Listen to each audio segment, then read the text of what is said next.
Estimados asistentes, muy buenos días. Vamos a iniciar saludando a la mesa de honor que está presidida por el doctor Juan Amaro Villacorta, vicerrector académico de la Universidad Nacional de Trujillo, el doctor Guillermo Arturo García Pérez, vicerrector de investigación de la Universidad Nacional de Trujillo, el ingeniero Gustavo Seminario Paredes, subgerente de MIPES de la Gerencia de Producción del Gobierno Regional La Libertad. También al doctor Willer Aldave Reina, quien es docente de la Universidad de Trujillo y ponente del seminario del día de hoy. El doctor Miguel Valverde Alba, también docente de la Universidad Nacional de Trujillo y que hoy hará como moderador del evento. También nos acompaña la arqueóloga y conservadora Arabel González, quien dirigió la apertura del fardo de la Señora de Cao y también ha realizado estudio y análisis del ajuar funerario.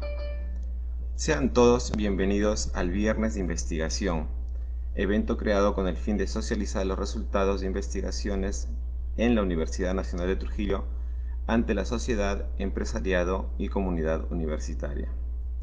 Vamos a dar inicio con las palabras de apertura a cargo del doctor Juan Amaro Villacorta.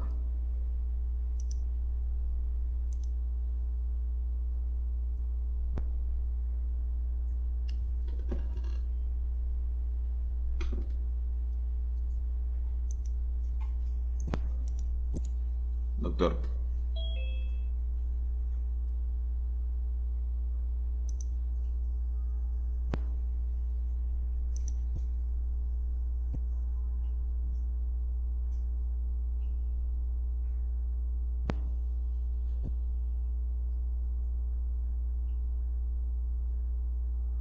Doctor Villacorta, buen día.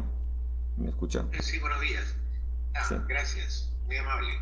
Bueno, en principio, saludar al doctor Arturo García Pérez, vicerrector de investigación de la Universidad Nacional de Trujillo, a los distinguidos invitados que están en la mesa de honor, en mi condición de vicerrector académico y en representación del señor rector, el doctor Carlos Vázquez Boyer. Reciban ustedes el cordial saludo institucional de nuestra universidad y sobre todo felicitando por esta genial iniciativa de parte del vicerrectorado académico y la dirección de investigación a cargo del doctor Juan Carlos Rodríguez Soto, que permiten generar un espacio propicio para poder la universidad, la academia, compartir los resultados, el quehacer de la investigación científica con el propósito de socializar las inquietudes, con el propósito de dar a conocer qué es lo que está haciendo la universidad desde la perspectiva de la investigación científica para tratar de analizar, comprender y proponer alternativas de solución a los distintos problemas que se presentan no solo en la localidad de Trujillo, en la región, sino en el país. Creemos que actividades como esta posibilitan justamente un acercamiento, una interacción, una interrelación muy productiva y muy favorable para que no solo la academia, sino la sociedad civil, la empresa, las instituciones públicas, y a partir de lo que hacen los investigadores, con esa mirada acuciosa, con esa mirada interpretativa de la realidad, puedan justamente encontrar salidas, encontrar alternativas, repito, de solución a la problemática. Creemos que este espacio es muy importante y ojalá que todos quienes participemos el día de hoy podamos generar cada vez más oportunidades de comunicación y de diálogo sobre la base del conocimiento y sobre la base de las iniciativas y sobre la base del pensar en el desarrollo de manera conjunta, de manera tal que a nombre propio y a nombre del señor rector sean todos muy bienvenidos a esta actividad de Viernes Científico y desearles todo el éxito a los organizadores y a todos quienes están participando de esta actividad. Muy amable, muchísimas gracias, buenos días. Gracias, doctor Villacorta, por sus palabras. Cabe resaltar que la asistencia, el evento se está transmitiendo por Facebook a través de 3 Facebook a través de las cuentas oficiales del Vicerrectorado de Investigación, de la cuenta oficial de Facebook dirigida por la Imagen Institucional y también por el Vicerrectorado Académico también mediante una de sus unidades. El enlace ya está en el chat para que puedan compartir. Ahora les dejo con el doctor Miguel Valverde, quien va a ser moderador de dicho evento.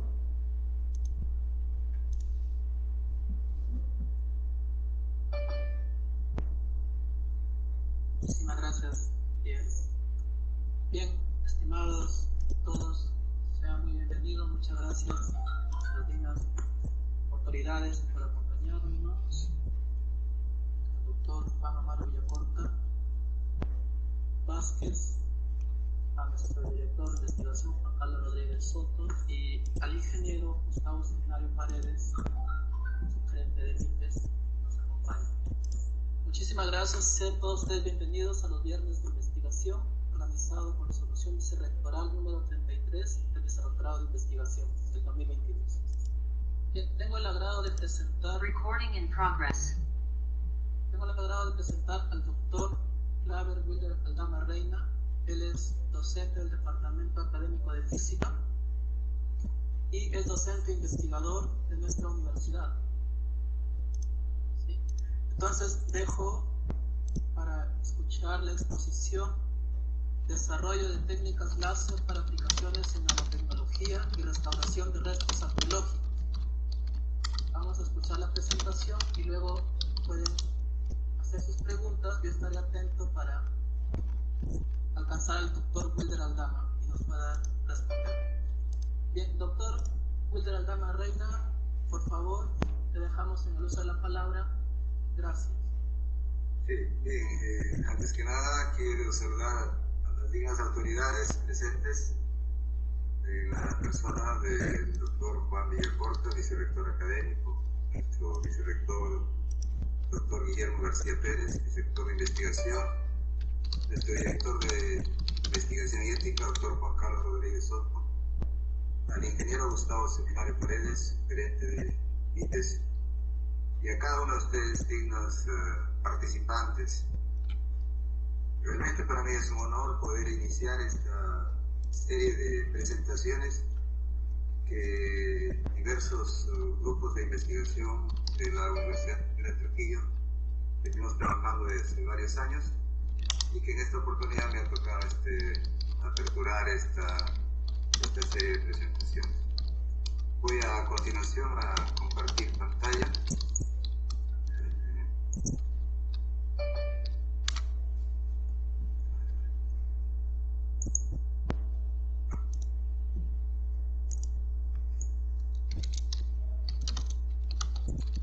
¿Me confirmas, Miguel, por favor, si estás viendo en pantalla? Se ve claramente, profesor. Ok, bien. El título de esta presentación es Desarrollo de técnicas láser para aplicaciones de nanotecnología y restauración de restos arqueológicos. Este es un proyecto que se inició el año 2015 y terminó el año 2020. Tuvo una duración de 6 años. Fue formulado en un grupo de trabajo del Departamento Académico de Física, y aquí está justamente todo el personal, el recurso humano con que nosotros inicialmente formulamos. En la fotografía de la izquierda, donde estamos 4 de los autores, ahí fue una de las primeras reuniones del año 2015. Está presente de derecha a izquierda el magíster Osvaldo Sánchez Rosales, el magíster Juli de Ogo, el magíster Luis Helada y quien les habla. Los colegas Osvaldo Sánchez y Luis Helada, ellos fallecieron. Por eso es que esta presentación de esta mañana quiero dedicarlo a la memoria de ellos, quienes fueron personas, digamos, integrantes del proyecto, y con quienes muy cercanamente logramos formular el proyecto. Tuvimos la suerte de ganar este concurso de la tercera convocatoria de la Universidad Nacional del Río con fondo de financiamiento del Canon Minero. Se logró conseguir bastante equipamiento que nos permitió desarrollar. Este proyecto tuvo gran acogida porque se hizo extensivo y se integraron como co-investigadores también muy importante la valiosa participación del doctor Ricardo Morales, en su momento director del proyecto de la Huaca de la Luna. Él fue el que nos animó y nos alentó en todo el proyecto para poder ver las posibilidades de aplicación en lo que es la restauración. El doctor Mayer Villagrán de la Universidad Nacional Autónoma de México, también en un laboratorio muy importante allá en la UNAM, con cuya experiencia nos ayudó justamente en la formulación del equipamiento de última generación que se adquirió con estos fondos, ¿no? Para poder, y nos dio todas las orientaciones académicas y técnicas para su uso y buena aplicación, ¿no? Posteriormente aquí, inicialmente tuvimos la colaboración de Miguel Valverde, que en ese tiempo estaba él como haciendo el doctorado en la UNAM, y luego ahora ya él ha pasado prácticamente a ser un miembro activo del proyecto, se incorporó. Otro de nuestros colaboradores muy importantes que inició siendo tesista de la maestría fue Henry Ágreda, pero que ahora ya también gradualmente se incorporó y en la práctica ha sido uno de los miembros más activos del grupo de investigación.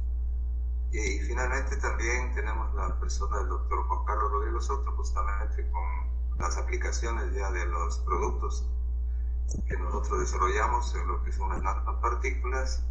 Le dio la aplicación también, se sumó a ello también en varios trabajos ya en colaboración con el doctor Luis Ángelax de nuestro departamento. También se incorporaron en el camino varios tesistas, 4 de ellos de biología, ¿no? De ellos también bajo la dirección de Juan Carlos lograron desarrollar sus tesis y continuar con algunas aplicaciones con las nanopartículas obtenidas en el proyecto. Los demás, digamos, fueron tesistas de grado, de licenciatura de física. Tenemos 3 tesistas. Y a nivel de posgrado también logramos la participación de 2 maestristas que sacaron la grado de maestría y 2 doctorandos, ¿no? El doctor Jesús Rivera del Huancavelica, el doctor Douglas Alvarado de la Universidad de Piura. Y próximo ya a sustentar también el magíster Jesús Sagrada de la Universidad de Tacna. Entonces, como verán, lo que vamos a presentar a continuación es fruto del trabajo de los autores del proyecto, los co-investigadores y los numerosos tesistas que nos han apoyado en esta empresa. Bien, para poder un poco comprender básicamente lo que es el láser, fundamentalmente esto, hoy no espero hacer una clase de láseres, pero sí lo básico, lo fundamental, ¿no? Lo que hace de particular un láser es como una fuente de luz con ciertas características especiales. En esa figurita que tienen en la esquina derecha pueden ver lo que es un foco, donde la luz es emitida en todas direcciones. Una de las características del láser es que es unidireccional. Otra es que la luz es monocromática, o sea, de un solo color. Y otra de las características muy importantes es un poco difícil de explicar fácilmente lo que es la coherencia, ¿no? La coherencia espacial y temporal, que lo hace como una fuente de luz muy, muy especial. Y finalmente es con una alta intensidad. Aquí tenemos un arreglo, una figura, un esquema, ¿no? Donde, para que poder comprender lo que es un láser así en términos muy simples, consta de un medio activo que puede ser un gas, puede ser un líquido, puede ser un sólido, y que va entre 2 espejos, un espejo de alta reflectancia, que está con 1,3, y un espejo parcialmente reflejante, que es el 4. Todo medio activo necesita un suministro de energía que está con esta flecha amarilla.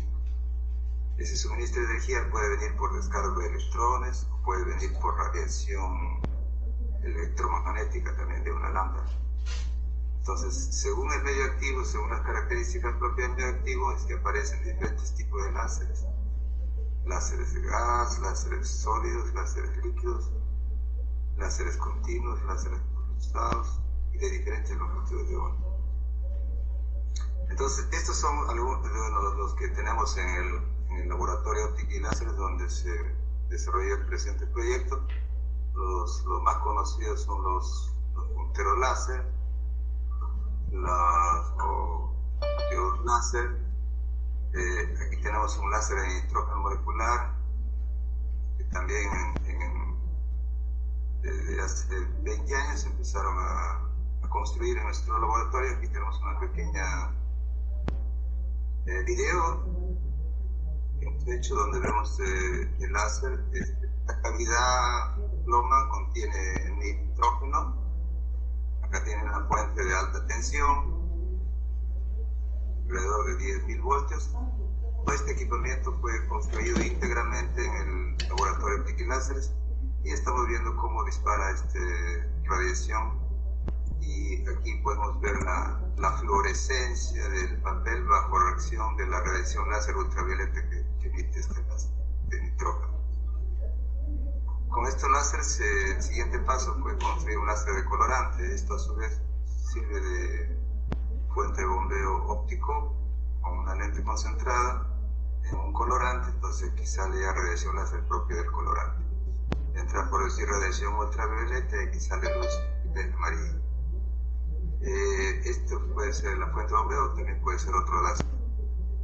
También tenemos láseres de gas, de helio neón, y finalmente los láseres de neodymium-Chang, que son estos láseres de estado sólido. Bueno, en cuanto a las aplicaciones más comunes, porque esto lo vemos en nuestro medio y en diferentes lugares del mundo, cuando uno va a las tiendas, pues la lectora de código de barras tiene diodos láser, los lectores de CD y DVD también tienen láseres, las impresoras láser, los punteros láser que usamos mucho en lo que es para presentaciones en las aulas. Trujillo también es una zona donde la industria del calzado está muy avanzada, y ahí ya tengo entendido también, informado, que también ya hay máquinas cortadoras láser. Ellos lo compran, están diseñadas para un uso específico. Y finalmente también tenemos lo que son el tratamiento de la piel y la corrección de la vista con cirugía láser, que existen clínicas en nuestra ciudad. Sin embargo, el campo de aplicaciones de los dispositivos láseres es tan amplio que en nuestro medio, cuando hablo de nuestro medio, no solamente me refiero a la ciudad de Trujillo, sino a Perú en general. Las aplicaciones de investigación en nuestro medio que están en reciente desarrollo son justamente la síntesis de las partículas por radiación láser y lo que es las aplicaciones de limpieza y restauración de láser de restos arqueológicos. Según te he entendido, en estos campos de investigación somos en lo que es aplicación de láser para la restauración, somos el único grupo en nuestro país, y estamos tomando un poco la iniciativa en la delantera para poder divulgarla a diferentes instituciones. Bueno, un poquito para hablar de lo que es la diferencia entre lo que es un láser continuo y un láser pulsado. Un láser continuo, como puede entenderse por el nombre, es un láser que está permanentemente emitiendo luz, y un láser pulsado como de manera intermitente. Es algo muy particular lo que vamos a usar. El láser pulsado es eso lo que vamos a usar. Para poder tener una idea así cualitativa del fenómeno de la interacción de la radiación láser y la materia, al final de cuentas, en pocas palabras, tenemos el dispositivo láser, como les decía, que es una fuente especial. Este es un láser marca Quantel, el modelo Brilliant, y esta es una muestra. Entonces, como físicos, nosotros se trata de estudiar la interacción entre la radiación emitida y la muestra. Entonces, cada vez que hay un disparo láser, hay absorción de la energía. La radiación láser entendida como onda electromagnética exportadora de energía.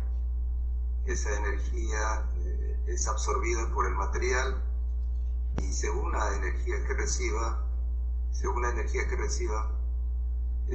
puede haber fenómenos fototérmicos, puede haber lo que llaman fenómenos de régimen de ablación, donde haya extracción de material, donde haya calentamiento, hay generación de ondas ultrasónicas que se propagan en el material, hay generación de ondas sonoras que viajan a través del aire.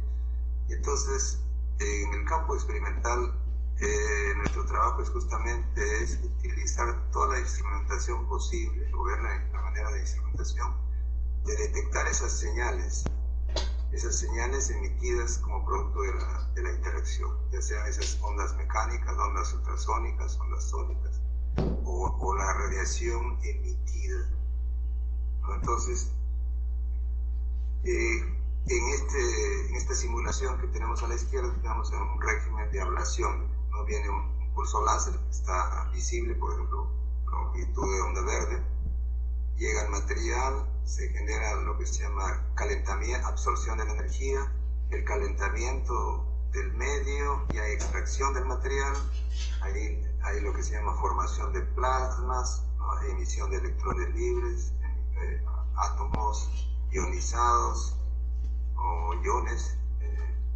hay átomos neutros. Bueno, eso lo que constituye un plasma, ¿no? Pero a su vez también hay generación de ondas ultrasónicas que viajan en el material y ondas sonoras que viajan también por el aire. Otra interacción, si la energía no es lo suficientemente alta, estamos hablando de lo que se llama el régimen termoelástico. En el régimen termoelástico hay producción de ondas ultrasónicas o sonoras, pero no hay lo que se llama extracción de material. En cuanto al láser que nosotros hemos usado, se puede funcionar en radiación láser infrarroja de 1064 nanómetros, pero a su vez también agregándole lo que nosotros le llamamos un segundo armónico. A partir de este primer láser se puede obtener radiación láser visible y también radiación láser ultravioleta. Entonces, este tipo de dispositivo láser permite trabajar con diferentes longitudes de onda.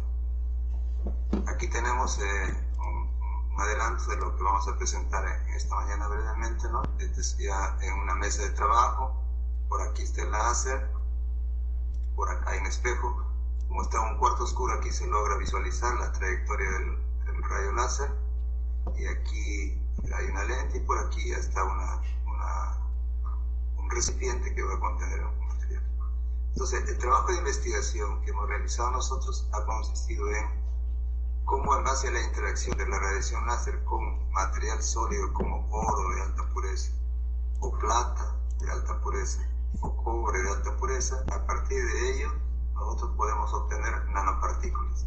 Entonces, el láser, cómo fue o cómo es utilizado para la obtención de nanopartículas a partir de la muestra sólida. Entonces, aquí, por ejemplo, tenemos en la vista inferior un recipiente que contiene nanopartículas de oro obtenidas a partir de este oro sólido.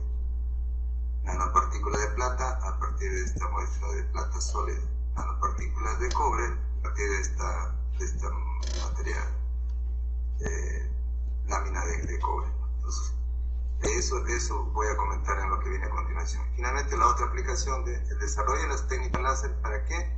Para poder hacer la restauración de una pieza, un pedazo de pieza arqueológica. Se ha dejado una parte de zona verduzca, que es la que está corroída, y esta es la zona que ha sido limpiada con láser. Entonces, ¿cómo es la interacción de la radiación láser con la materia? Podemos darle una utilidad práctica. En eso ha consistido el trabajo. Entonces, en la primera parte de esta exposición, después de esta breve introducción general, me voy a centrar en lo que es las técnicas láser para las aplicaciones en la nanotecnología. Entonces, este es de todos esos dispositivos láser, de esa variedad, el que más aplicaciones tiene y se presta para lo que es la nanotecnología es el láser de neodymium. Son láseres de alta potencia, y el arreglo experimental que al final se concluye es un arreglo bastante simple. Acá está el láser, acá hay un espejo de alta reflectancia para radiación láser que se esté usando. Si es radiación infrarroja, tenemos que tener un espejo especial para radiación infrarroja, de tal manera que pueda soportar la alta intensidad de la radiación y no sea dañado tampoco el espejo. Son espejos especiales. Si en vez de la radiación láser infrarroja usamos la radiación verde, se cambiará a otro espejo especial para radiación verde. Y si se usa radiación ultravioleta, tendrá que usarse aquí un espejo especial para radiación láser ultravioleta. Igual el sistema óptico de lentes también tiene que ser adecuado para soportar esas altas intensidades. Finalmente aquí tenemos un recipiente que contiene en el fondo el blanco azul, la placa de oro, la placa de cobre o la placa de plata, inmersa en un medio líquido.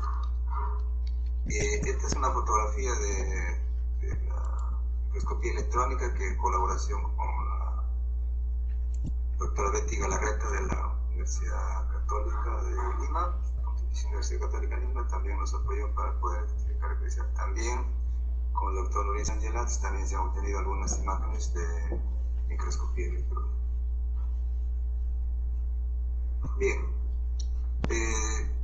como este es un trabajo académico que luego después ya se pone al servicio, ¿no?, para la utilidad, para la aplicación práctica, en el año 2006, en un estudio detallado, fue dado a conocer, y bueno, empezamos por nuestras revistas de nuestra Universidad Nacional, justamente la revista de la Escuela de Posgrado, la revista Ciencia y Tecnología. Ahí se dio a conocer detalladamente. En ese tiempo estaba realizando su tesis de maestría el colega ahora Henry Ágreda, y con ese el estudio fotoacústico de los efectos del tiempo de ablación en la síntesis de nanopartículas de plata. Entonces acá está la regla experimental, y bueno, aquí la novedad fue por un lado el uso del láser para la síntesis de nanopartículas de plata, y el desarrollo de un método fotoacústico para poder analizar las nanopartículas. Entonces, cuando se hacen la síntesis de nanopartículas, estas nanopartículas tienen que ser caracterizadas. Requiere de muchas técnicas, de ellas las que tenemos disponibles a la fecha, y el que se desarrolló fue el del método fotoacústico para el análisis de sus colores. Aquí el láser se usó para la síntesis, y aquí ese láser se usa para el análisis del coloide obtenido. Lógicamente aquí se utiliza con otra longitud de onda. Si aquí se usó infrarrojo, aquí se utiliza luz verde. Si aquí usamos alta intensidad, aquí tenemos baja intensidad, tan solo para producir pequeñas perturbaciones en las nanopartículas. Y entonces esas vibraciones que vienen en las nanopartículas, en el coloide, son transmitidas y viajan y son detectadas como un sensor piezoeléctrico. Ese sensor piezoeléctrico va a un osciloscopio, y ese osciloscopio, bueno, a una computadora donde se registran las señales fotoacústicas, y a partir del análisis de esas señales fotoacústicas se logra interpretar y sacar información acerca de las nanopartículas. Este trabajo fue muy importante para nosotros porque nos animó en el sentido de que fue reconocido la contribución original en el ámbito académico, porque este trabajo así fue presentado también, bueno, aquí fue ya publicado. Antes de la publicación fue presentado un evento, es lo que se estila normalmente. Cuando uno hace la investigación en el mundo académico, primero lo llevas a los eventos. En los eventos uno lo somete a la crítica especializada, se reciben las sugerencias, y luego ya se da en formato de una publicación científica que ya se envía a una revista. Entonces, en la presentación, que fue en la segunda escuela optandina en óptica y espectroscopía y fotónica y láseres, realizada en Quito, Ecuador, con el patrocinio de la Sociedad Óptica Americana, OSA, que es una institución académica reconocida a nivel mundial en el campo de la óptica. Entonces ellos hicieron un concurso de pósters a nivel de posgrado y tuvimos la fortuna de que Henry, nuestro representante, ocupó el primer puesto en este evento. Entonces eso nos animó a continuar, o sea que no estamos ya contribuyendo con cosas nuevas en el campo de la ciencia, y aquí están justamente los productos que se encontraron. El estudiar antes de poner al servicio, para poder poner al servicio de las aplicaciones, para poder hacer física aplicada dentro de la ciencia básica, tenemos que caracterizar estos, estudiar a fondo un poco todo lo que se pueda, la información mayor posible que se pueda obtener del proceso de síntesis, estudiar y comprender. Entonces, por ejemplo, aquí se estudió cómo va ocurriendo en el tiempo de irradiación. Esto porque basta con 10 minutos de irradiación para tener ya nanopartículas. Entonces, este estudio consistió justamente con el método fotoacústico, en ir investigando, ¿no?, qué pasa cuando se ocurren los primeros 2 minutos de irradiación, o los 4 minutos, 6 minutos, 8 minutos, 10 minutos. Entonces, lo que se esperaba, según las hipótesis planteadas, era que a mayor tiempo de exposición, lógicamente era mayor la cantidad de concentración de nanopartículas.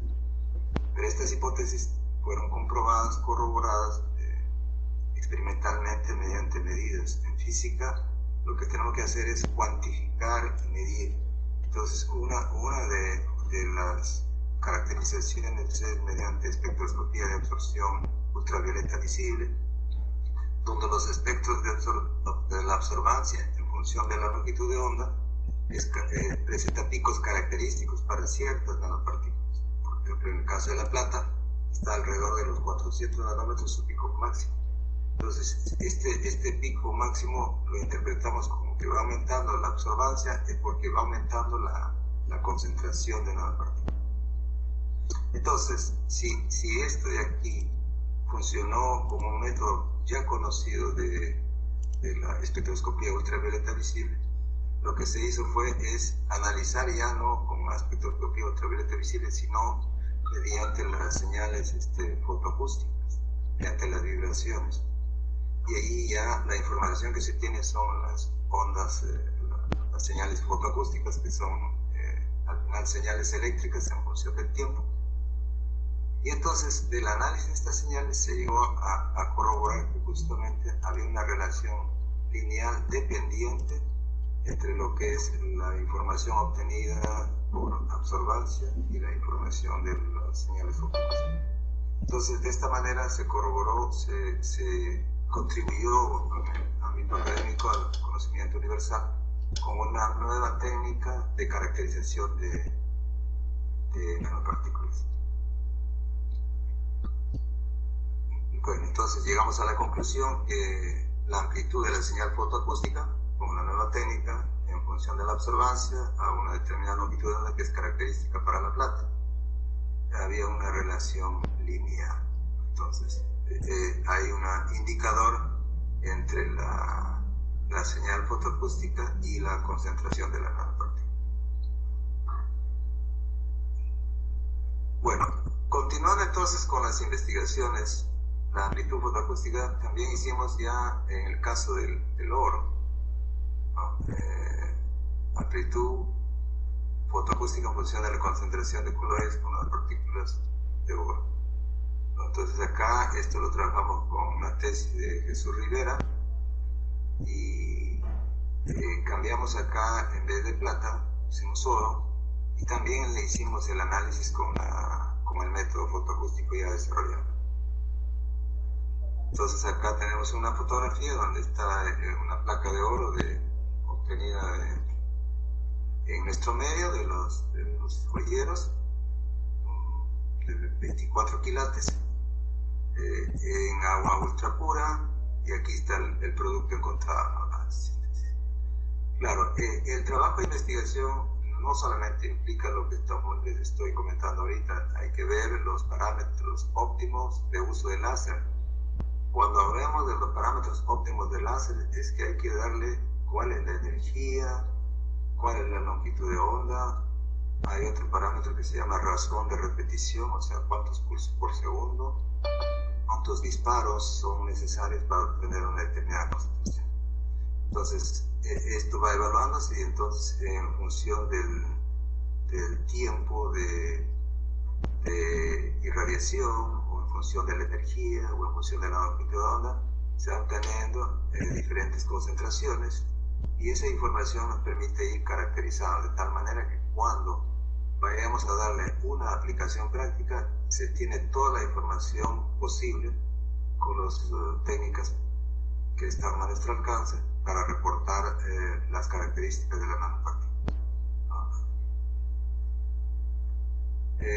Otro de los trabajos, continuando ya con la mejora del trabajo ya que fue publicado en una revista de la India, ya ahí está una versión mejorada del equipo, un estudio más completo. El arreglo experimental es el mismo, un láser de Neodimmer de 1064 nanómetros con la placa, en este caso de plata, y también el arreglo de la técnica fotoacústica. Entonces allí estas son las señales que se obtienen del voltaje pico-pico, que son las señales detectadas por el osciloscopio, por este osciloscopio, caracterismo osciloscopio, es importante. Aquí hay un medidor de energía para poder ir monitoreando la energía del láser. Y entonces estas son las señales. En principio, si uno lo ve así, una captura de imagen del voltaje a un tiempo durante 400 microsegundos, pues se ve un conjunto de señales aparentemente ruidosas. Pero si se hace un análisis detallado en una región durante los 50 primeros microsegundos, ya se ve, es una visión ampliada como un zoom de lo que ocurre en los 50 microsegundos, se ve que ya hay un comportamiento más nítido, picos en la parte inferior y picos en la parte superior. Entonces, aquí nuestro trabajo como físicos es justamente en interpretar estos gráficos y sacar la información. Entonces, por ejemplo, aquí vemos que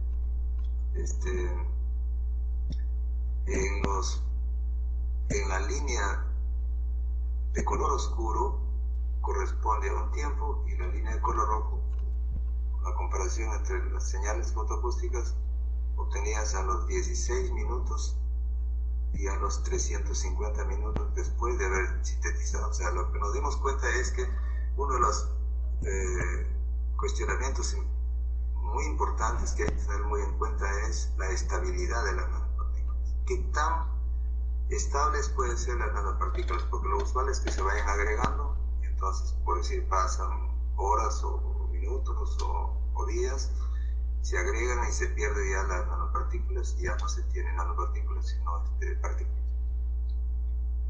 Entonces, había que evaluar en qué medida la estabilidad de estas nanopartículas obtenidas por ablación láser pulsada en medios líquidos son estables, las que son obtenidas con láser. Entonces,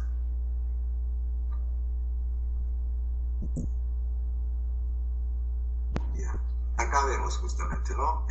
Realmente la técnica fotoacústica nos ha ayudado muchísimo para hacer un estudio en el tiempo. Y aquí vemos, por ejemplo, cómo, bueno, esta es una información ya comparando señales. Es un trabajo bastante laborioso, tedioso, semanas, meses, no es tan sencillo de hacerlo, pero es el trabajo justamente de investigación para llegar al final a unas ciertas conclusiones.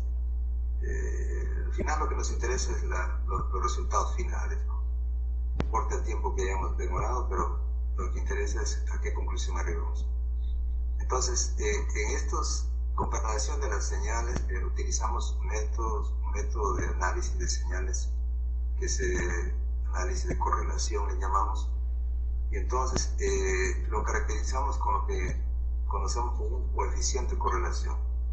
Cuando el coeficiente de correlación es 1 es porque hay una coincidencia total 100% entre dos señales. Esas señales van cambiando en el tiempo, entonces acá nos damos cuenta que aproximadamente a los 250 minutos ya después de sintetizar el coloide se vuelve estable, ya no hay más cambios notables. Entonces decimos acá, por ejemplo, que estas nanopartículas durante los 250 primeros minutos después de haber sintetizados han ido reacomodándose, pero una vez a posteriori ya no hay mayores cambios y quedaría en una etapa de estabilidad que dura pues semanas, meses, incluso me llegamos a tener ya más de un año de estabilidad. Entonces, en lo que corresponde a la nanopartícula de plata, sí se han logrado nanopartículas muy estables. Entonces, esto medido y comprobado no solamente con un tipo de análisis de las señales, sino también con otro tipo de análisis corroborado. Claro, aquí se nota mucho mejor, pero aquí otro análisis. Y aquí también hay otro análisis como espectroscopía ultravioleta visible de los picos, ¿no? Se ve, corrobora también que los efectos de absorbancia en función de la longitud de onda aún son bastante buenos, porque persisten en este pico que es típico de las nanopartículas. Así que hay bastante estabilidad a partir de los 250 minutos ya de la síntesis de la nanopartícula. Bueno, como apoyo también del doctor Angelas, también se recurrió a un análisis ya con otra técnica de la scattering, que llaman, de la scattering. Entonces también se hace el análisis de la estabilidad y también se corrobora lo anterior. Bueno, también otro de los trabajos que creímos también importante, que con el apoyo de los tesistas, para poder seguir indagando acerca de las características de las nanopartículas y las posibles variantes que podamos tener, es también aquí el trabajo realizado con Rivera, ¿no? Él también parte del trabajo lo inició acá y luego lo continuó en la Universidad Autónoma de México, también lo completó allá, y entonces salió un trabajo muy interesante en cuanto a mayor cantidad de número de disparos. Y por ejemplo acá dice variación del espectro de absorción debido a la post-irradiación. ¿Ya? ¿Qué significa esto? Que una vez que se han sintetizado y tenemos los coloides con las nanopartículas, se le puede hacer un tratamiento posterior a la síntesis. Ese tratamiento puede ser con radiación láser de la misma longitud de onda con el cual fue sintetizado, o puede ser con otra longitud de onda. Otro de los tratamientos que también se le puede hacer a las nanopartículas es con campos magnéticos, que es otra de las variantes que también que está en actual investigación. ¿Qué efecto tiene el aplicar un campo magnético al coloide con nanopartículas sintetizadas por abrasión láser? ¿Qué efecto tiene el uso de campos magnéticos durante la síntesis? Entonces, todas esas variantes como físicos nos han permitido ir investigando para llegar a ciertas conclusiones, sobre todo con la intención de ir viendo cómo controlar el tamaño de las nanopartículas, cómo controlar la forma de las nanopartículas. ¿Por qué? Porque el tamaño, la forma, la concentración, todo eso tiene que ver con las propiedades. Las propiedades físicas de los materiales cuando están en su estado normal, en la fase sólida, como las conocemos macroscópicamente, son muy diferentes al mismo material, pero en forma de nanopartículas. Y eso es lo que lo hace importante para las aplicaciones que se le quieran dar a nanopartículas, porque las propiedades cambian. Nos hemos podido dar cuenta fácilmente en las fotografías que he mostrado anteriormente que el oro macroscópicamente visto es color amarillo, pero sin embargo el oro en nanopartículas aparece un color medio moradito, como chicha morada. Entonces así, la plata igual, ¿no? color típico de la plata en muestra sólida es 1, sin embargo ya en nanopartículas es el color medio amarillento, ¿no? Entonces, aquí, por ejemplo, en esta gráfica, claro, sería entrar un poco en detalle más en la parte del tratamiento físico. El hecho en que la forma cambie de estos espectros de absorbancia en función de la longitud de onda ya es un indicador que aquí hay cambios en la forma de las nanopartículas.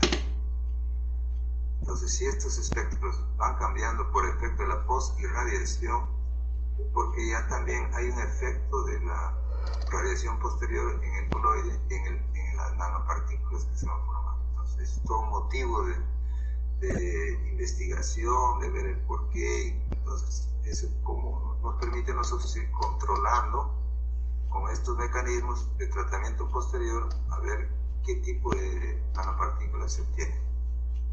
Entonces, ya van cambiando de esféricas a ovoides. Entonces, eso también hemos continuado. Ya este es otro de los trabajos también con los tesistas, de ver ese tratamiento magnético de nanopartículas sintetizadas por radiación láser. Se sintetizaron las nanopartículas por radiación láser, nanopartículas de oro, pero luego sintetizadas se le hizo un tratamiento posterior con campos magnéticos. En el laboratorio de óptica y láser tenemos estos electroimán, un campo magnético que se puede controlar dentro de ciertos valores muy intensos para los campos magnéticos obtenidos en laboratorio. Y entonces vimos, por ejemplo, en esta figura de la derecha, podemos ver que hay un cambio. Cuando no hay campo magnético, el espectro de absorbancia es 1. Luego, cuando se le coloca un campo magnético, ese espectro se va distorsionando, y eso es un indicador que las nanopartículas ya se van deformando, ya no son esféricas, sino son ovoides. Y eso de alguna manera se corroboró con microscopía electrónica. La fotografía de la izquierda, que son fotografías de microscopía electrónica, indican formas esféricas, estas sombritas oscuras, y aquí ya aparecen ya otras formas, un poco ya no tan esféricas, sino ovoides u otras formas diferentes. Esto se refleja en la espectroscopía ultravioleta visible y es corroborada con la microscopía electrónica. Bueno, sí, acá está, digamos lo mismo, otra vista. Ya. Otro trabajo también que fue publicado en una revista colombiana, efecto del campo magnético en la síntesis de la nanopartícula de oro y plata coloidal por relación láser en agua bidestilada. Eso ya fue durante la síntesis y también se vieron algunos resultados interesantes. Aquí les voy a mostrar un pequeño video donde, por ejemplo, estamos en el video de la parte inferior, cómo es el proceso de la síntesis. Se tiene que controlar el tiempo. Este es el láser. Bueno, tenemos dos láseres de neodymium, este es el último adquirido. Acá está un recipiente que contiene la placa ya sea de oro o de cobre. Aquí tiene una plataforma giratoria. Acá lo vamos a ver con más detalle. Aquí, por ejemplo, se va viendo cómo el agua que se va formando justamente, va tomando la coloración morada de las nanopartículas de oro típico. Desde acá solamente en los primeros segundos, ¿no? Miren, desde los primeros segundos ya se va formando. Ya cuando se toma 10 minutos, normalmente esto ya termina así del color que lo vemos arriba, ¿no? Esta es la placa de oro y estas son ya el coloide con nanopartículas de oro, en este caso en agua ultra pura. Si aquí en vez de oro tenemos plata, pues aquí estas son las nanopartículas con plata. Entonces, este es un video de corta duración, los primeros tomados en laboratorio. Estos son los electroimanes, está bajo la influencia de los campos magnéticos, ¿no? El campo magnético está permanentemente, claro, no podemos visualizarlo, pero está funcionando el electroimán, y aquí hay una plataforma giratoria para que la radiación vaya a diferentes lugares de la placa de oro. Entonces, el producto que se obtiene, según las cantidades que se requieran, pues hacemos, tiene una capacidad de 10 mililitros, pero si ponemos también un recipiente de 20 mililitros, también tenemos, o si no, pues vamos sumando según la cantidad que nos requiera. ¿Cuáles son las ventajas, ya como a modo de conclusión, de la síntesis de nanopartículas por oración láser pulsada en medios líquidos? Es un método directo y rápido, como verán, con 10 minutos para una cierta cantidad. Se puede obtener diferentes tipos de nanopartículas, desde metálicas hasta semiconductoras poliméricas. Todavía no hemos hecho esto, según la literatura internacional es posible, pero ya conocemos la técnica. Sería cuestión, asunto de probar con estos materiales. No requiere el uso de precursores químicos, tóxicos, peligrosos o pirofóricos. Esa es una de las grandes ventajas. Es un método de laboratorio seguro con mínima contaminación ambiental. En el caso del agua, las soluciones coloidales con nanopartículas resultantes son ultra puras, es decir, que no contienen productos residuales de las reacciones químicas, y además se facilita el uso de estas nanopartículas, sobre todo para aplicaciones biológicas o bioquímicas. Este método también puede ser aplicado en una combinación muy amplia con diversos materiales blancos, los que hemos puesto en los líquidos, conduciendo a la síntesis directa de nanopartículas según medios seleccionados. El desarrollo de estas técnicas en el laboratorio de la Universidad Nacional de Trujillo, el laboratorio de Trujillo Láseres, pues nos ha permitido ya contar con experiencia para poder continuar investigando con más materiales, ¿no? Pero a la fecha se han obtenido y se han sintetizado nanopartículas de oro, de plata y cobre. Bien, en cuanto a las aplicaciones, ¿no? Este trabajo del proyecto Canon, con esta experiencia ganada, nos permitió colaborar también con el doctor Angelatz, quien desarrolló un proyecto muy interesante en lo que es las aplicaciones de la investigación de la terapia fototérmica para el tratamiento del cáncer de mama, a experimentación a nivel de laboratorio. Entonces, esto nos permitió también, como les decía, establecer un nexo de colaboración con otros investigadores. Entonces, él ganó un proyecto también con fondo concursable del Fondesit. Y entonces ahí también nosotros tuvimos que colaborar. Entonces, aquí le inyectaban, lógicamente, él es el autor de ese proyecto, pero nosotros colaboramos. Aquí con un láser, es otro láser, ¿no? Para la terapia fototérmica, es un láser infrarrojo también, continuo, y aquí le inyectaban nanopartículas a una rata, al principio con ayuda del veterinario, porque fue un proyecto multidisciplinario, muy interesante, donde se indujo primero un cáncer, un tumor cancerígeno en la mama de una rata de laboratorio, con los estudios propios del especialista, del veterinario, del doctor. Se diagnosticó que efectivamente tenía cáncer, un tumor cancerígeno.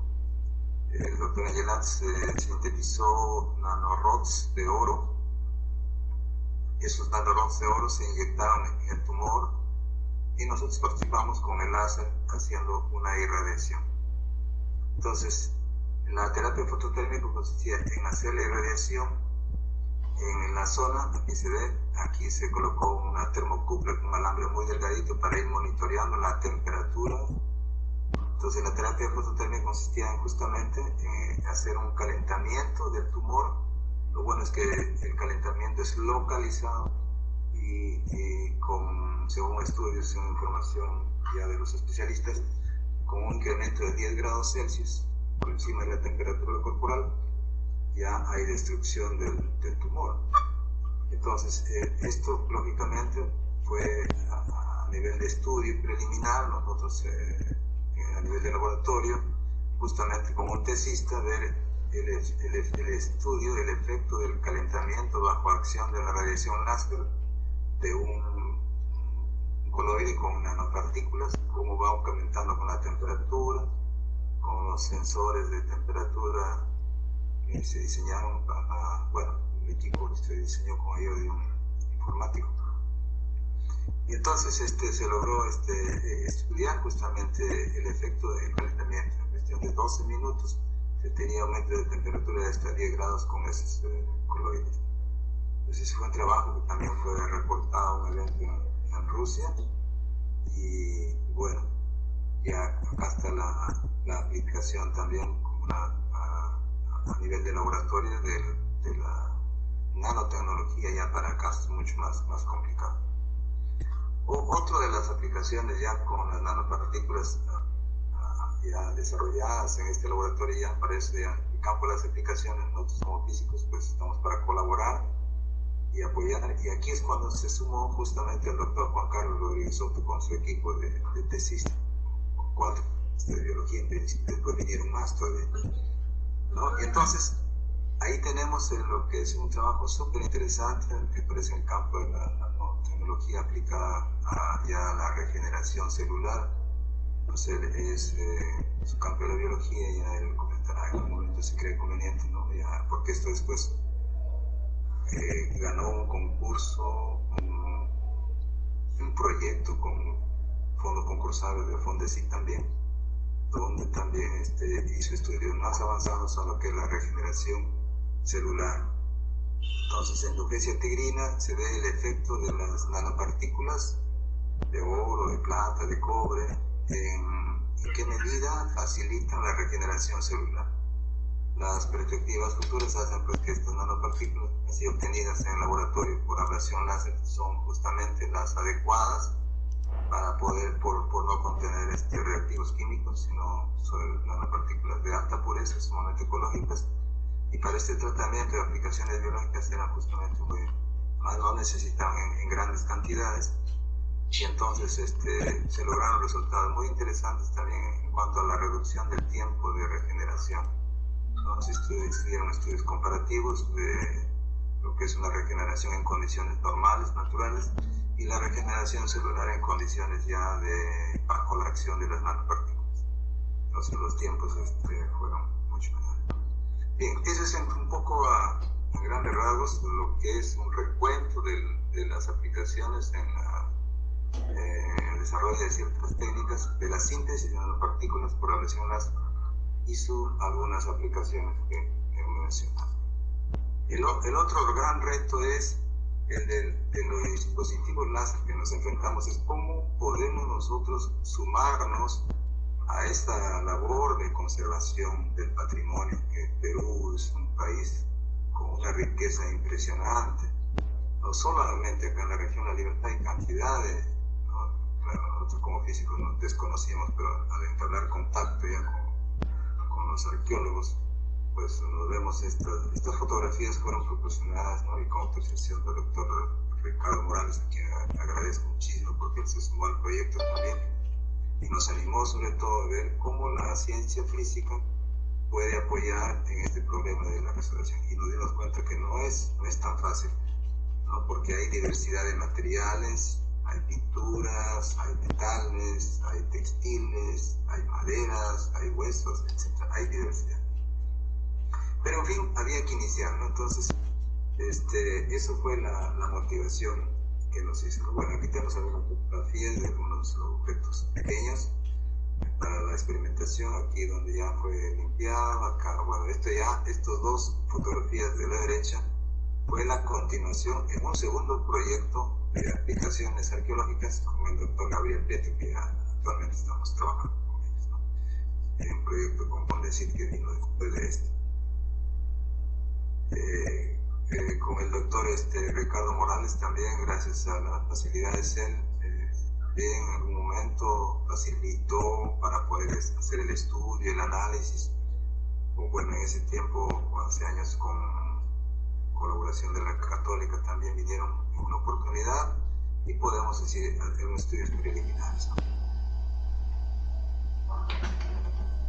Y acá estamos con el doctor Ricardo, justamente una de las visitas al laboratorio de TIC y láseres, y bueno, como decía, ese era el gran reto con que nos enfrentamos. También somos conscientes, ¿no?, aquí, para ver sobre todo la utilidad y la aplicación y las perspectivas de continuar en esta línea de trabajo de la física en general, porque no solamente los láseres se requiere, sino de muchas otras técnicas y de otras ciencias también, no solamente la física, la química, la biología, ¿no?, las ciencias materiales, la ingeniería. Entonces, por ejemplo, nos informamos que hay un programa arqueológico en Chaco a cargo del doctor Gabriel Prieto. Ahora, bueno, él está trabajando en la Universidad de Florida en Estados Unidos. Pero ellos también hicieron descubrimientos importantísimos dados a conocer a nivel mundial. Y aquí justamente tenemos la fotografía donde están diversos restos que requieren de un mantenimiento.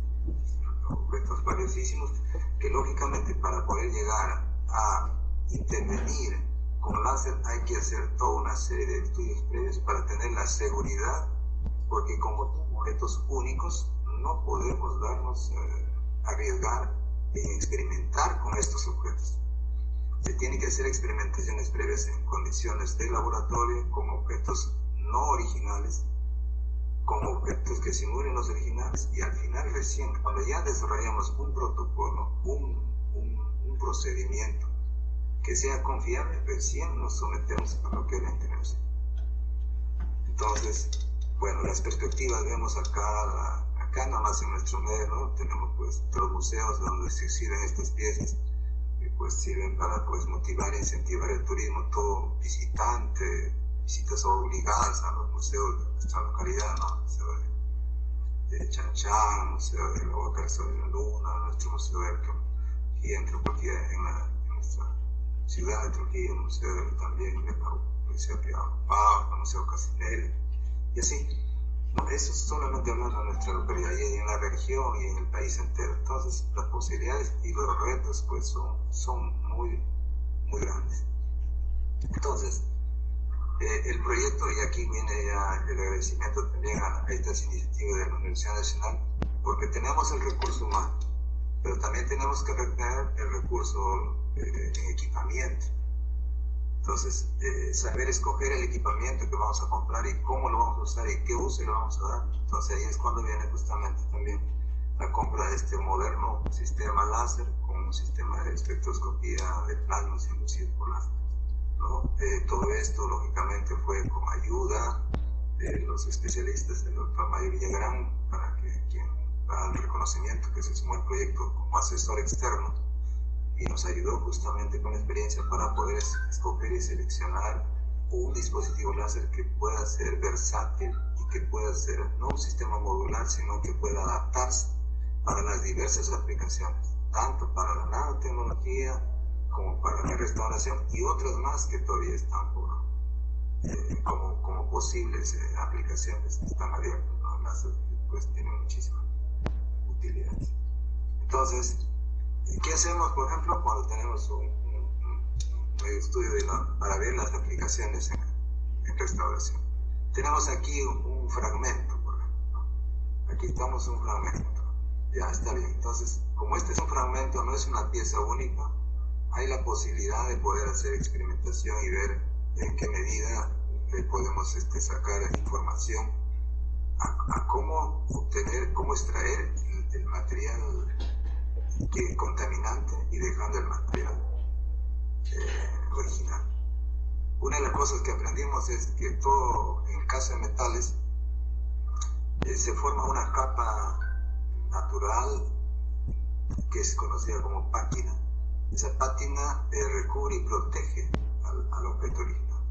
Y eso es lo que le da el valor histórico, el valor a la pieza arqueológica, ¿no? Si esa pátina se daña, le quitamos el valor histórico y también ponemos a expensas a que se dañe. Pues, entonces, el reto es cómo quitar los óxidos, pero sin sin dañar la pátina y conservando la pieza original. Entonces, lo que hacemos es, por ejemplo, ahí está el dispositivo láser.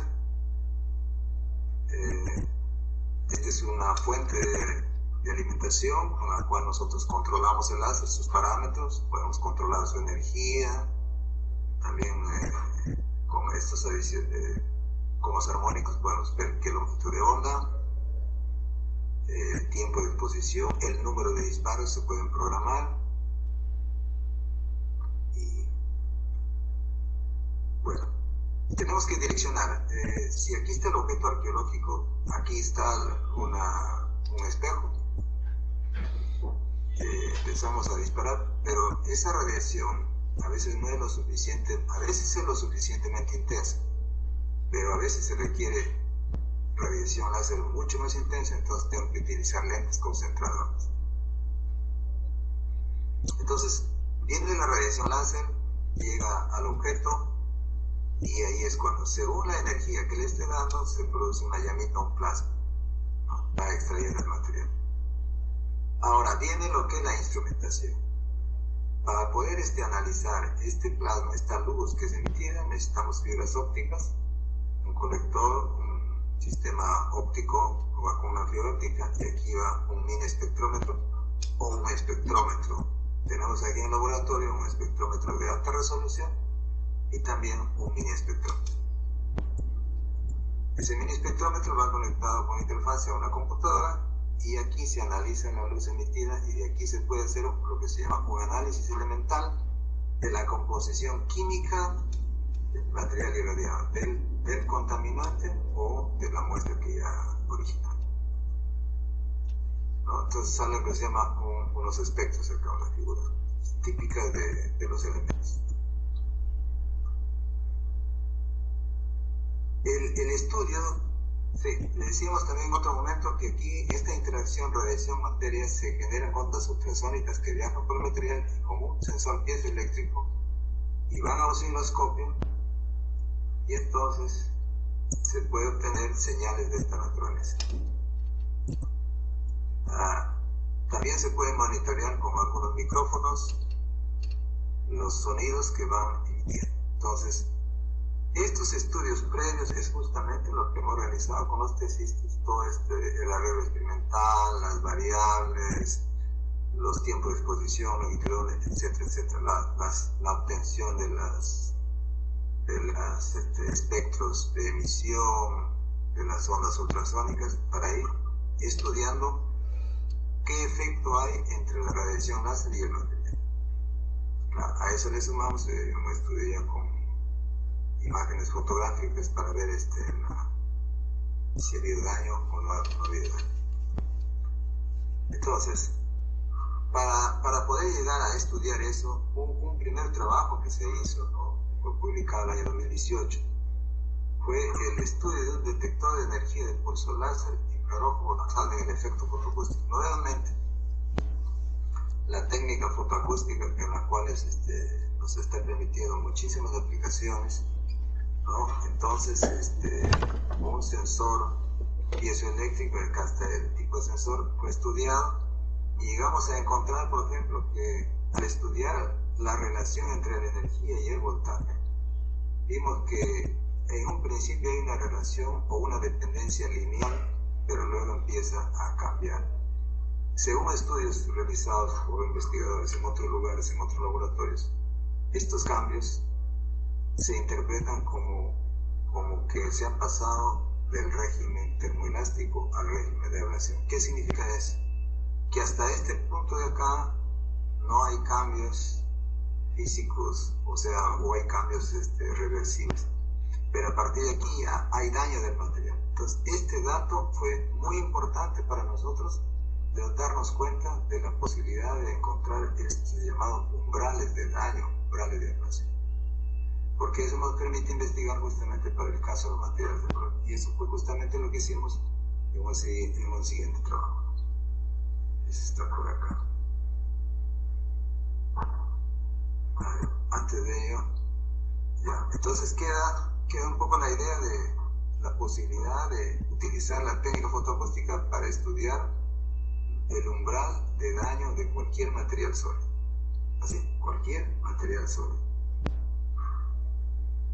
Bueno, otra de las técnicas que también ya desarrollamos, que la comenté un poco, es la técnica de la espectroscopía de plasmas inducidas por láser. Ya no es acá con sensores piezoeléctricos, sino con unos fibras. Ese es otro de los trabajos. O sea, para las aplicaciones en lo que es restauración, hemos desarrollado dos técnicas fundamentales en este proyecto: la espectroscopía de plasmas inducidas por láser y la fotoacústica pulsada para determinación de plan de ablación.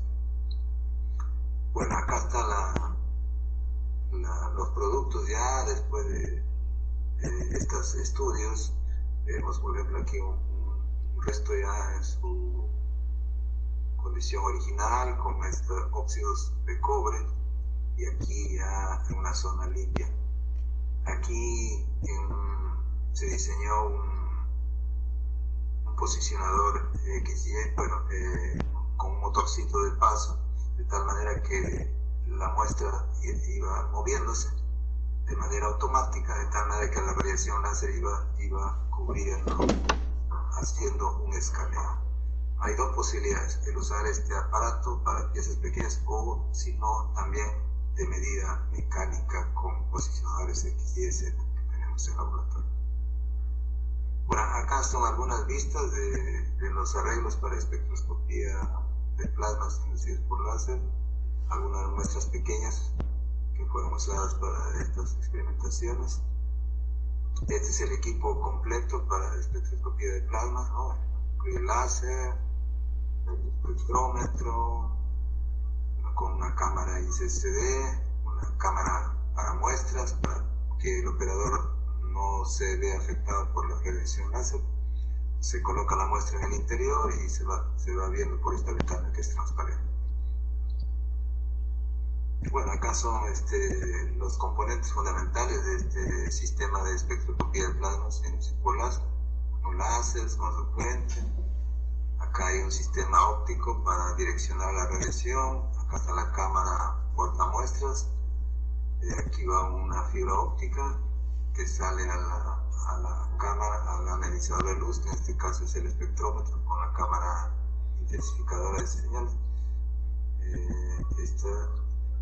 Y aquí va la computadora. Entonces, como usted verá, requiere un equipo bastante, digamos, sofisticado para poder hacer un estudio previo antes de la intervención de la pieza privada. Bueno, acá tenemos algunos resultados, ¿no? Algunos resultados de la espectroscopía, del análisis espectroscópico.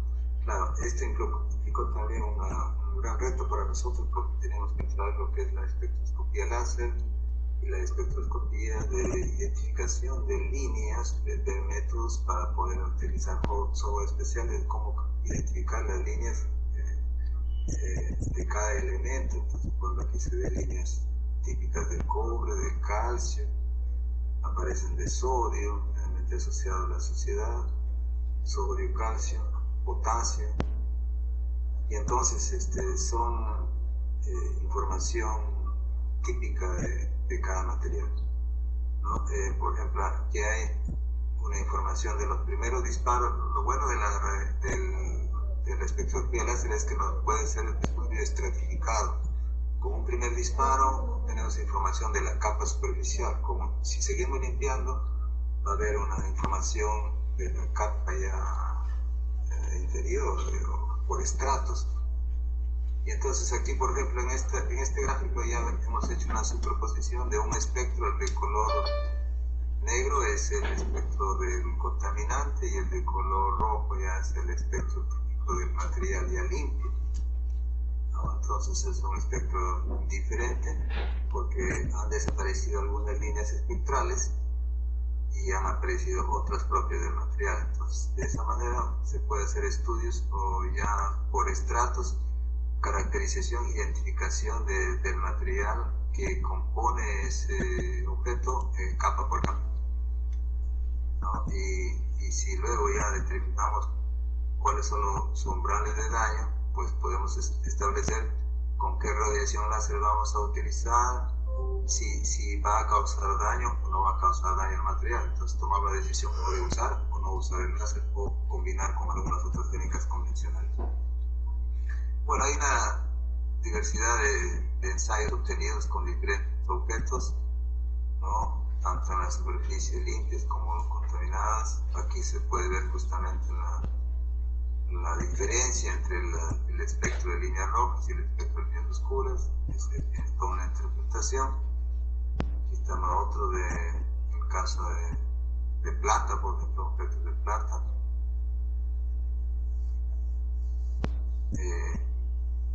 Hay una pátina que le llaman positiva. En este caso sí es protectora, en el caso de objetos de plata. Aquí tenemos otra muestra. Bueno, finalmente quisiera ver el aporte más importante en lo que es el desarrollo de técnicas láser para restauración fue el que tener a disposición un método fotoacústico para la determinación de umbrales de ablación. Como les decía, nosotros hemos probado esta técnica en muestras de oro, de plata y cobre, porque sabemos que en el caso de los metales, en la mayoría de objetos arqueológicos encontrados, pues hay de oro, hay de plata, de cobre o aleaciones. Entonces, este es el método que hemos desarrollado, nos ha costado esfuerzo, mucho tiempo, tesistas, trabajo, horas de trabajo, y bueno, al final llegamos a estas conclusiones. Por ejemplo, que este método es bastante exacto, bastante confiable, porque aquí en estos resultados que vemos acá, porque uno de los tantos resultados damos, por ejemplo, el voltaje pico-pico de la señal fotoacústica en función de la energía o fluencia, que es energía por unidad de área. Aquí le decía lo que es el régimen termoelástico. No hay daño del material, con toda seguridad no hay daño, pero a partir de aquí hay daño al material. Entonces, esto nos permite decir, para tal material podemos trabajar con el láser con energías o fluencias menores a estos. Si le damos mayores, vamos a sacar el contaminante, pero también vamos a dañar al material original. Entonces, una de las ventajas de la limpieza láser es exactamente que es selectiva. Si se escogen los parámetros adecuados, con umbrales, ¿no? Y suerte que en la complejidad de un material arqueológico que contiene óxidos y contiene el material, la pátina, y contiene original, lo que tenemos que hacer es, con este método fotoacústico, determinar los umbrales de ablación de cada uno de esos tres materiales. Y si se da la suerte, ¿no?, de que el umbral de daño del material original está por encima del umbral de daño del contaminante y del otro, entonces hay que cuidar la pátina y cuidar el material original, pero sobre todo la pátina.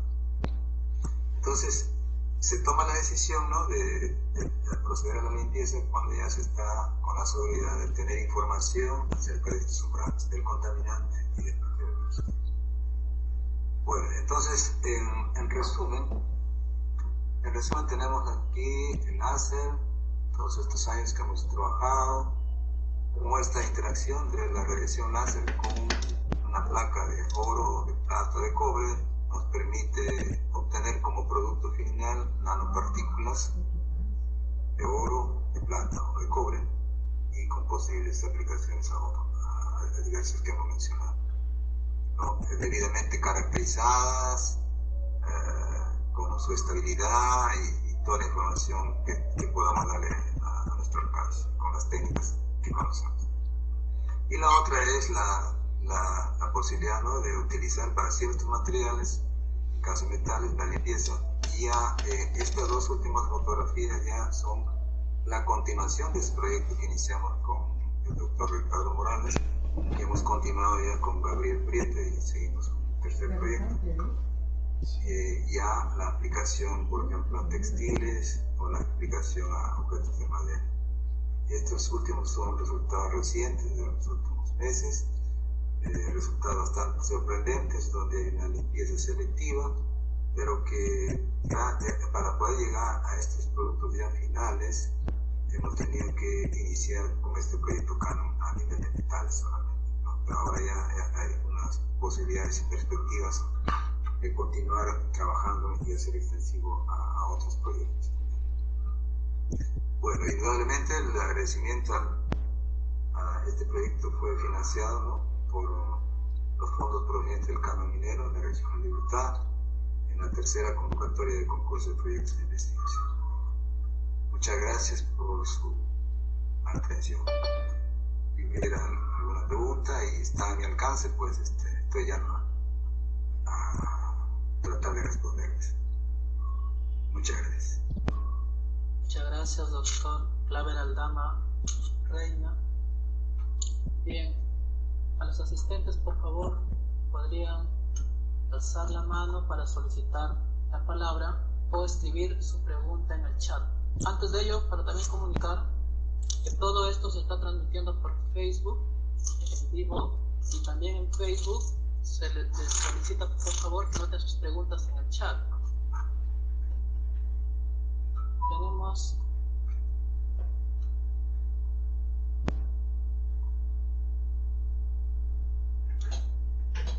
entonces esperaríamos las consultas.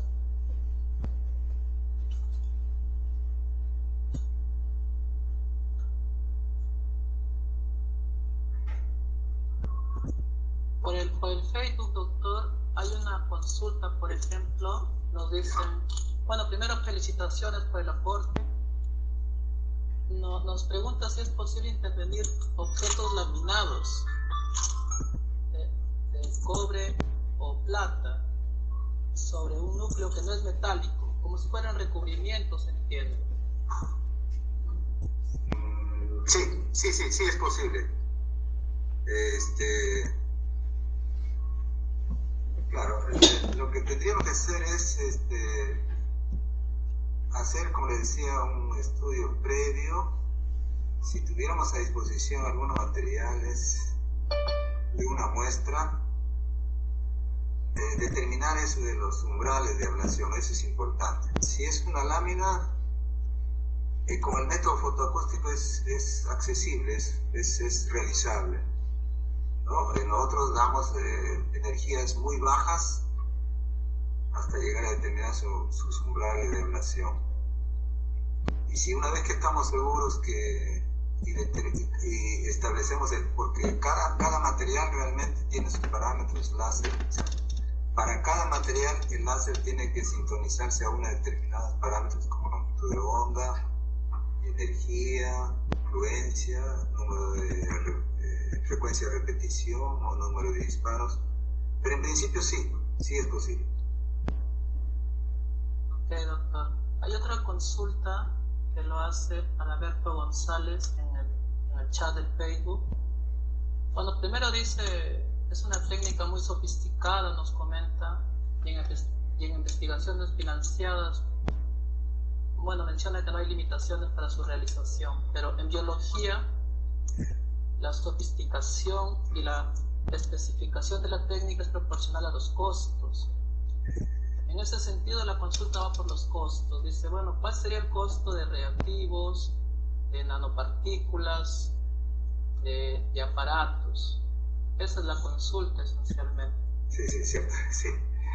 Bueno, ese es un tema justamente que con la gestión del doctor Juan Carlos Rodríguez, subdirector de investigación, hace poco ha habido una auditoría de laboratorios y hay esa preocupación de cómo brindar servicio, ¿no? Por ahora estamos haciendo este servicio de colaboración académico al interno, prácticamente sin costo, para facilitar lo que son tesis, proyectos de investigación.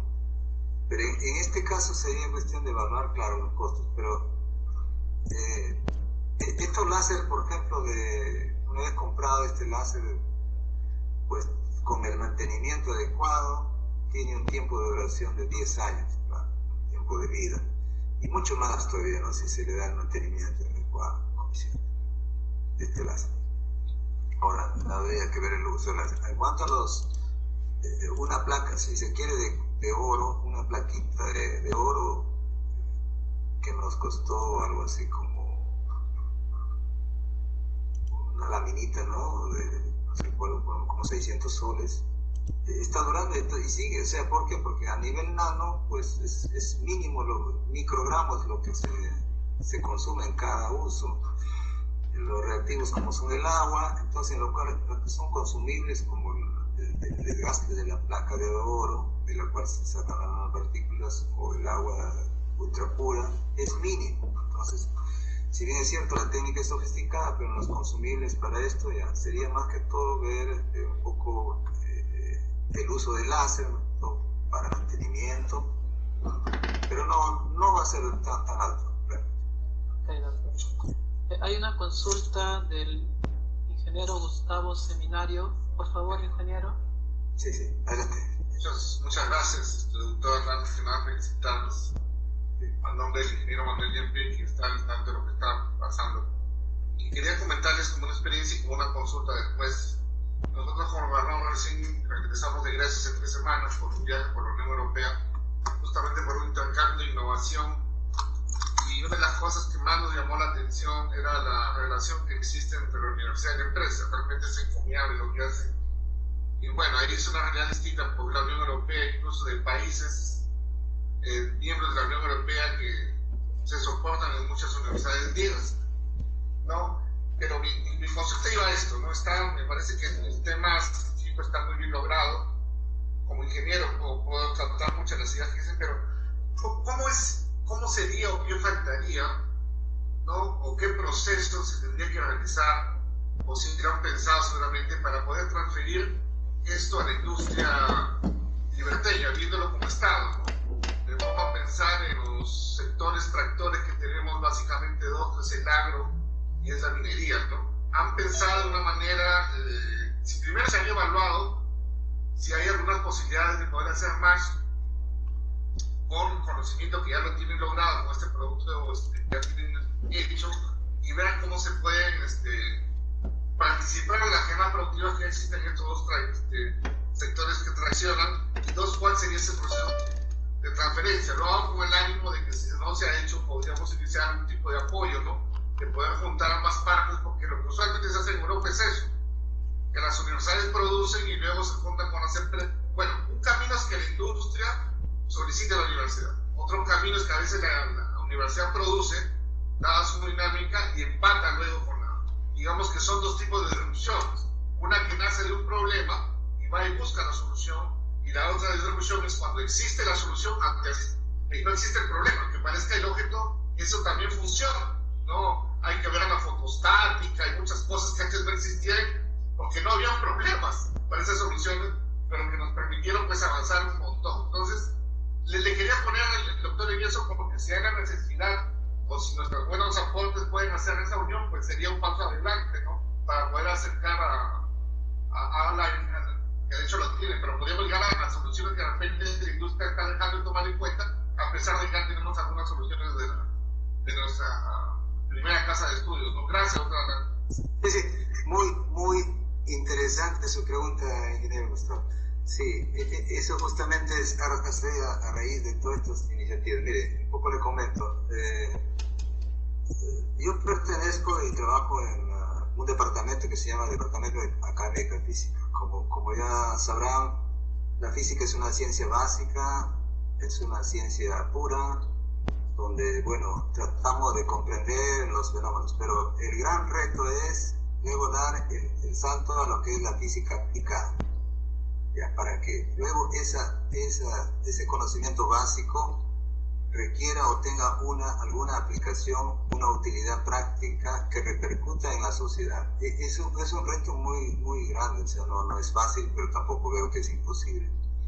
Entonces, por ejemplo, vamos por pasos, por la experiencia propia del grupo de investigación que tenemos a cargo. Primero, empezamos con nuestros proyectos así, con fines de enseñanza nada más, construyendo algunos láseres, desarrollando alguna tecnología con materiales y elementos propios. El siguiente paso fue ya este proyecto Caño. El tercer paso ha sido ya a un proyecto de Fondesit, donde y ahí sí, y con Fondesit, o Prociencia ahora que le llaman, más exigente porque nos exige lo que usted decía, justamente un paquete tecnológico. Y ese paquete tecnológico es el que ya tiene que ir ya con las perspectivas de llegar a una aplicación, una transferencia a la industria, a la empresa. Entonces creo que estamos evolucionando, estamos en ese camino, digamos que hemos salido ya, hemos avanzado de lo que es la investigación básica, hemos dado un paso a la parte aplicada, pero nos hemos dado cuenta que para entrar en la parte aplicada, dada la complejidad de la problemática, requiere no solamente la participación de los físicos, sino también, en este caso, en alianzas estratégicas con los biólogos, con los arqueólogos, con los restauradores.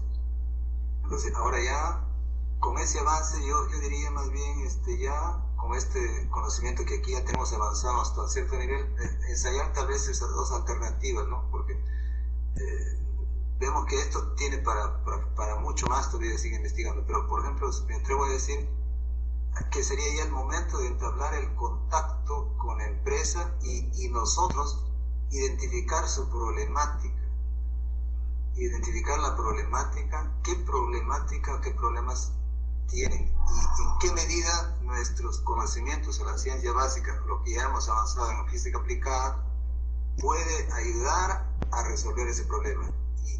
Y de hecho que la complejidad de los problemas, soy un convencido que requiere la participación no solamente de una especialidad, sino de varias, la ingeniería, la biología, la química, ver en qué medida, ¿no? Entonces yo diría, creo que eso de sería más bien ya ver los canales de comunicación universidad-empresa, pero fundamentalmente la identificación de problemas de la empresa.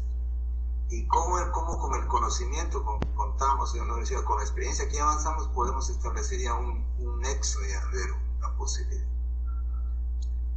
Voy a contactar entonces con el doctor Rodríguez por el interno, para no ocupar tiempo de la conferencia, que está interesante, para ver de qué manera nosotros como gobierno y en más corto plazo podemos llegar a esas interacciones. Sí, de manera, doctor, y felicidades por todos estos esfuerzos. Gracias a usted por escucharnos, sí. Gracias por participar. Gracias, ingeniero. Doctor Aldano, hay otra consulta en el chat de la doctora Arabel Fernández. Bueno, ella primero felicita por los logros alcanzados y hace una consulta si se conoce alguna aplicación de coloides, entiendo con nanopartículas, en la conservación y restauración de restos arqueológicos. Bueno, saludar a Arabel, realmente grato, ¿no? Que es por ahí participando, muy grande. Hemos trabajado también en un segundo proyecto con Arabel, y sí, esa pregunta, ¿no? Ese es un tema que con el doctor Ricardo Morales también lo conversamos en algún momento. Tenemos nanopartículas de oro, plata, cobre, pero no hemos realizado acá ninguna todavía aplicación del uso de nanopartículas para conservación.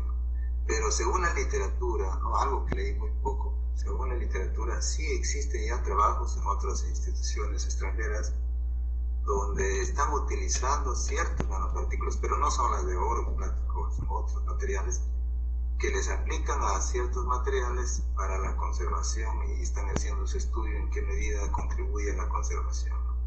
Yo creo que es un potencial, un reto, un tema posible a trabajar a posteriori, claro.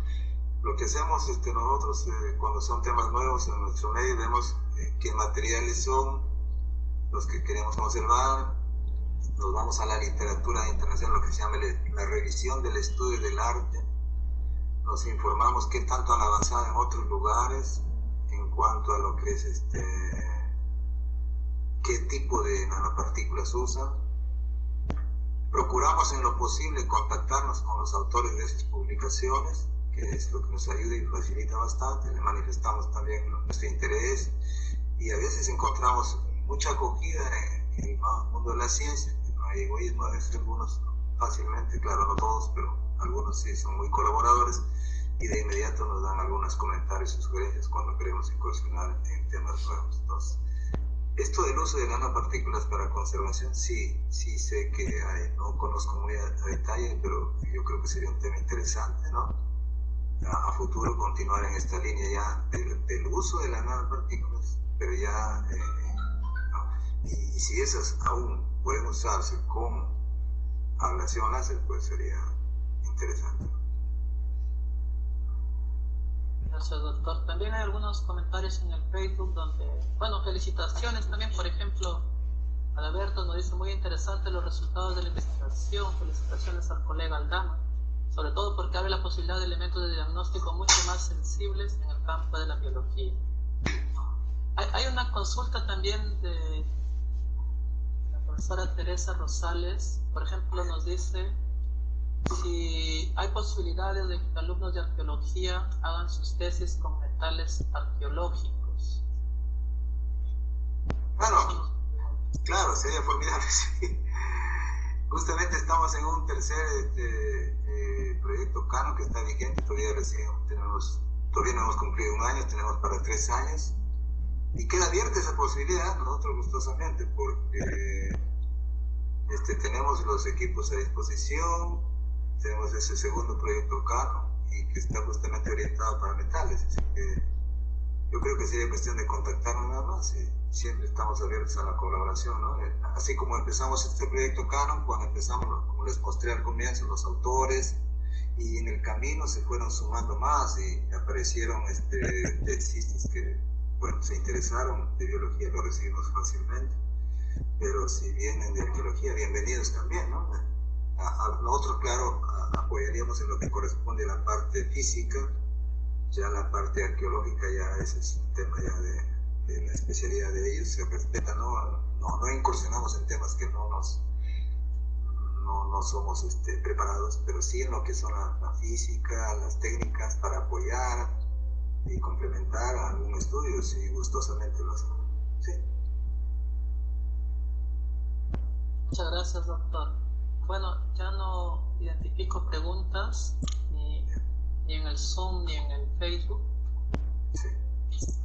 Quería unirnos a las felicitaciones, doctor, por su excelente trabajo. Tal vez algunas palabras finales, doctor Wilder Aldama. Sí, una vez más agradecer a esta iniciativa de la Dirección de Investigación, del Vicerrectorado de Investigación, ¿no? Por dar a conocer. Claro, he procurado, ¿no? En tan poco tiempo hacer un recuento, un resumen de todos los avances que hemos tenido. Consideramos que esto no es un tema acabado, tenemos muchos más retos que asumir, pero bueno, tenemos el recurso humano, tenemos ya un grupo de investigación con jóvenes incorporados a la docencia e investigadores, ese potencial de tesistas y bueno, augurar también los mejores éxitos para que estas jornadas de divulgación, entonces esperamos que contribuir, como dicen, con un granito de arena nada más, lo que modestamente nosotros hemos podido hacer estos años, pero sé que vienen otros grupos muy importantes con aplicaciones muy, muy interesantes de diferentes grupos de farmacia, de biología, de agroindustria, de ingenierías, ¿no? Y entonces yo creo que este escenario, esta tribuna, digamos, académica de divulgación de lo que se hace en la universidad, sería muy, muy provechoso, muy beneficioso para toda la comunidad local, ¿no? Y los interesados, nos permitirá establecer nexos de colaboración. Así en estos eventos es donde se divulga y bueno, surgen muchos lazos de cooperación. Entonces queda abierta esa posibilidad para establecer colaboraciones conjuntas con diferentes grupos. Gracias por la oportunidad de habernos dado de divulgar lo que podemos hacer, hemos estado haciendo en el departamento académico física, en particular en el laboratorio de óptica y láser. Gracias. Listo, doctor. Bueno, siguen llegando las felicitaciones. Muchísimas gracias, doctor Wilder Aldama Reina. No sé si pasamos ya a la siguiente etapa, cerrar la jornada.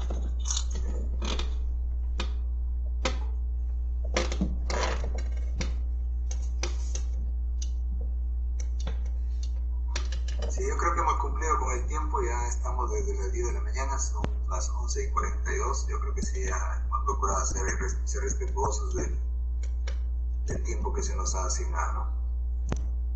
No sé si estará por ahí Juan Carlos o... Juan Carlos, no vamos a cerrar ya la sesión. Sí, muchas gracias. Gracias, doctor Aldama. Gracias, doctor Miguel, por la participación. Nos estamos viendo en un próximo viernes de investigación. Todavía esto es hasta el 28 de octubre, me parece. Muchas gracias. Nos vemos en otro evento. Gracias a los participantes y asistentes. Muchas gracias. Gracias.